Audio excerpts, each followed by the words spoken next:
Lord, nagising ako. Pagpasok mo doon paglabas mo ng kusina. Ang dami mong sinabi. Ito na naman ang ulam. Yan. Kung makareklamo ka na ito na naman ang ulam, edi kung sabihan ka kaya nila ng, ito na naman yung sweldo mo. Edi syempre yung ulam na, ma'am, ayun ko anong si sweldo. Sabi rin na nagluto, ikaw na naman nakakaling matakaw. Kaya nga eh. Huwag kang maarte, maitim ang gilid ng inong mo. Gusto ko muna siyang makausap bago ako Yung mga ganito yung halimbawa ng bawas lipas talaga. Ganito talaga yung ugali naman.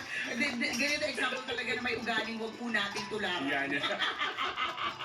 Siyempre po, batiin lang natin and shoutout natin lahat ng mga kapanda natin. Yes. So, kami po kagabi ay nag-host ng isang napaka-bungacious na event for Food Panda. So thank you very much for getting the tambalan again as your main host sa ating pautastic event ng taon, Year 2. Thank you, Food Panda. Salamat. So, we are claiming it by next year. Yan, sama-sama tayong muli. For year 3. Correct. Kilala na tayo ng mga mga kapanda natin eh. Memorize nila yung itsura natin, nila tiyan natin. Pati sila. Kilala natin sila. Uy, kilala kita kuya. Di ba ate? Kilala kita. Yan. So thank you very much. At lahat ng mga laging tumututok sa tambalan ng mga riders. Maraming salamat. Oo, ang dami nating na-meet kahapon, partner. Yung iba nga talaga parang may past kayo. Correct, Parang ex, tropa. hindi parang ex mo sila. Correct. Marami sa kanila ang naging ex mo. Sa truth. Parang meron talaga kami mga bungacious na mga nakaraan. Kalimutan na po natin. Mag-move on na po tayo pare-pareho. Nakakaloka. So salamat na marami, Food Panda. Thank you very much. At sa lahat, correct, at sa lahat po ng mga this whole year, ng mga kliyente po natin na kinuha po tayo for hosting events and hosting stints. Salamat po, pakatandaan kapag kinukuha niyo po ang tambalan. Ang dami niyo pong napapaligaya kasi ang dami po namin sinusustentuhan. Ang dami po namin obligasyon, di ba, sa buhay. Maraming umaasa sa tambalan. So kung natutulungan niyo po ang tambalan, hindi Correct. lamang po ang tambalan, Tama. kundi yung mga taong umaasa sa Mga amin. nasa paligid namin, yung pamilya ko pong patay gutom, hindi po sila mga payat, mga matataba po sila, kaya kailangan maraming kainin, yan, pinapakain niyo po sila. So thank you to everyone who's been trusting us to host their events. Maraming salamat. Next year ulit! Ang dami, medyo parang bumuhos this year yung mga Correct. events, compared last year and in the past years. Tama. Na Kasi partner, matumala ang events. bumalik tayo after the pandemic. So may mga Yes. iba na nakabalik na, ayos na talaga yung sales nila, so ngayon tumodo sila ulit. May mga iba na hindi pa sila masyado nakaka-bounce back ng kanilang financial status, kaya paunti-unti lang, pero huwag mag-alala. Diba? Dadating din ang...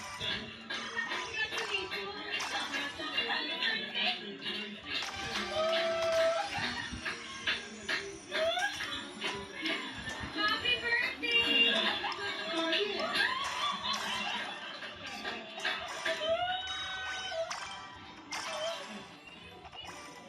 Ginawag. iPhone 6 na. Grasya, maniwala po tayo dyan. Let's claim it. Correct. Yung nakarang party nga natin, sabi ng mga boss natin, this is a year of recharging and recovery. Totoo yun, ang dami pong mga kumpanya na naka-recover na this year, which is good. Correct. Good indicator na nakakabalik na po ang maraming businesses sa tamang operasyon nila kumpara ng mga nakaraang taon, di ba, pasulpot-sulpot, hybrid yung setup, o kaya marami pa rin sa kanila ang work from home ang setup. Pero ngayon, marami na rin ang kumpanya na full-time ang operation. Correct ka, di ba? Which is good. Very good na po yan. Ang important Yes. issues po talaga, laban ng laban. Kung Correct. babalikan po talaga natin yung nakaraang pandemya, may isip po natin, grabe no? Kasi minsan, pina-flash yan ng yung hindi magdikit yung utak ko tsaka dila ko Sa akin, today. dila ko, pagod na ako, papahingahin muna ako. Sandali na lang, konti na lang to. Konting kemot na ng dila, huwag ka mag-alala. Konting kembot na lang. Kakayanin, di ba? So, ano nga daw? Yung Facebook, nagbibigay sa atin ng mga memories, no? So, binabalik na nila sa atin yung memories for the past year or years, ganyan. Tapos yung isa sa mga memories na binabalik is yung 2021, 2020. Yes. At Which is the height of the height of pandemic, diba? Oo. Tapos yung mga content natin doon ay mga content na kapag ka binabalikan ko talaga, pinapanood ko talagang ulit, sinasabi ko talaga sa sarili ko, grabe no, dinaanan natin to.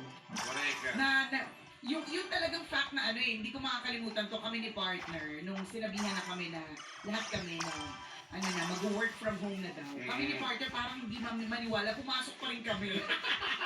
Yung hindi Sabi talaga ka lang, nagsisink in. hindi nagsisink May mga in. areas na nagla-lockdown. Hindi na Correct. po namin ito aaminin na kami Oo. po, mga ilang araw pa po kami pumapasok ng Pumapasok hindi kami. alam ng mga boss. Wala na tao talaga sa opisina. Tapos kami, Sa true, pasok kami ng pasok, ano kami, record kami ng record. Parang nasa yung susi ng office. Partner, nandiyan ka na ba?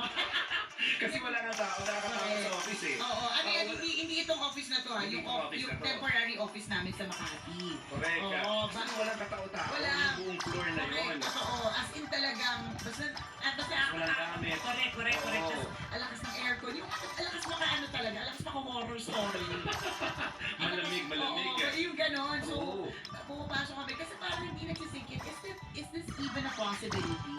Posible ba talaga yun na ang lahat ng tao ay malalockdown? Oo. Paano mangyayari sa mga negosyo, sa mga trabaho? Paano mag-function ng mga tao? Di ba? Paano ang pag-aaral? So kami ni partner, Sige, tara, pasok lang Pasok tayo. lang tayo. Nag-message lang tayo nun. Basta parang wala akong susunod. Parang Correct. kanila sa ano, doon sa 6th floor. tama, may mga ganun kami. Pasok pa kami ng pasok kasi parang hindi makapaniwala. And then, wala nang choice kasi nababalitaan na talaga na nagla-lockdown ng mga na daw sa mga Dumadami. nagla-lockdown na daw at dumadami na ganitong area daw, nag-start na mag-lockdown, ganyan. Oo. So yun yung parang naniwala na kami ni partner. Sabi ko, partner, kailangan na natin umuwi sa ano. Ako, kailangan ko na maglaguna. Ayoko ma-stock sa condo. At yun yung mga nakakalurk, no? Yung mga na-stock sa mga condo. Di ba? Kung paano yun, di ba? Na ilang square meters nang hindi lumalabas, kung paano na-survive. Pero ang swerte lang din na mga kabisyo, no? Kasi mundo to ng Netflix, mundo to ng mga ang dami pwedeng gawin, panoorin, social media, di ba? Isipin mo kung nangyari ito noon, Without wala the pa- internet. correct, di ba? Without Netflix. Ako baka nga yung mga bumabalik na sa opisina nung pagkatapos ng pandemya, baka ano na, may semi-baliw na. Nakakabaliw Yung eh. worry na hindi ka nakakapag-socialize, yung worry na hindi mo nakakausap ang mga kamag-anak mo o mahal mo sa buhay, di ba yung wala kang access sa kung sino man, nakakabaliw yun ha, nakakadagdag yun ng depression, di ba nakakadevelop yun ng anxiety. What more? Di ba yung, tama, yung wala. Buti na lang meron. Di ba nakakausap natin kahit malayo tayo sa isa't isa. Pwede natin kumustahin, mag-call, video call. Correct. Yung mga anak natin na palayo sa atin. Di ba yung mga kapatid at mga magulang natin hindi natin nakasama ng Tama. ilang araw.